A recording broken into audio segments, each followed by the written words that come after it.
দীর্ঘ ৯ মাস রক্তক্ষয়ী যুদ্ধ, অনেক ত্যাগের বিনিময়ে এলো বিজয়। ১৬ই ডিসেম্বর, বিজয় দিবস। কি হয়েছিল ১৯৭১ সালের এই দিনে? ভোর ৫টা থেকে পাকিস্তানি হানাদার বাহিনী যুদ্ধবিরতি শুরু করে।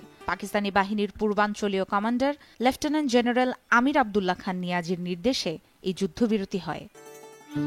সকাল ৯টায় ভারত বাংলাদেশ যৌথ কমান্ডের divisional commander major general Gandharva Singh নাগরার বার্তা নিয়ে তার এডিসি ক্যাপ্টেন হিতেশ ও ২ প্যারা ব্যাটালিয়নের কমান্ডার ক্যাপ্টেন নির্ভয় শর্মা সাদা পতাকা উড়িয়ে মিরপুর ব্রিজের উত্তর পাড় থেকে নিয়াজের হেডকোয়ার্টারের দিকে রওনা দেন।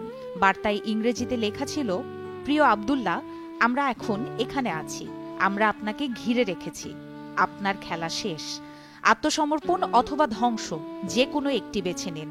আমরা আপনাকে আশ্বস্ত করছি, আপনি আত্মসমর্পণ করলে আমরা আপনার সঙ্গে জেনেভা চুক্তি অনুসারে ব্যবহার করব। আমি আপনাকে ব্যক্তিগতভাবেও আশ্বস্ত করছি, আপনার জীবনের ভয় নেই। ইতি মেজর জেনারেল জি.সি. নাগরা।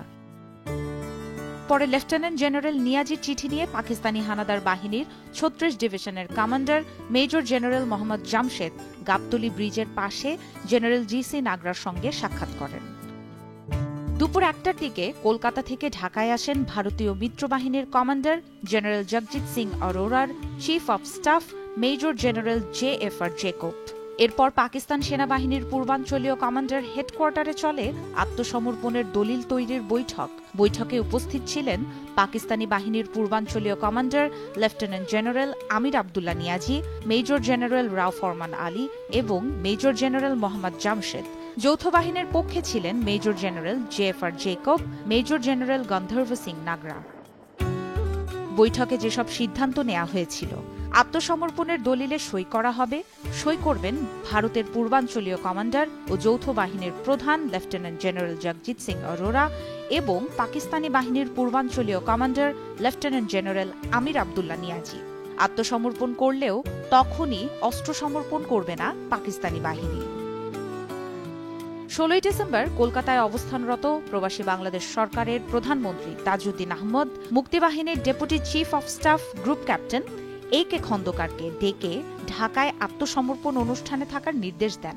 বিকেল ৩:৩০টায় কলকাতা থেকে পৌঁছান এ.কে. খন্দকার। এদিন বিকেল ৪টায় লেফটেন্যান্ট জেনারেল আমির আবদুল্লাহ নিয়াজি রেসকোর্স ময়দানে পৌঁছালে তাকে দুই পক্ষের সেনারা গার্ড অফ অনার দেয়।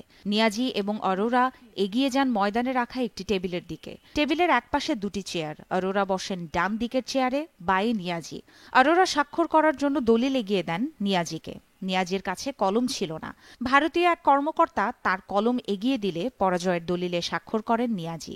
পৃথিবীর ইতিহাসে এই প্রথম একটি নিয়মিত সেনাবাহিনী জনসাধারণের সামনে আত্মসমর্পণ করে। দলিলে স্বাক্ষর করে নিয়াজি আনুষ্ঠানিকভাবে স্বীকার করে নেন স্বাধীন সার্বভৌম বাংলাদেশ রাষ্ট্রকে।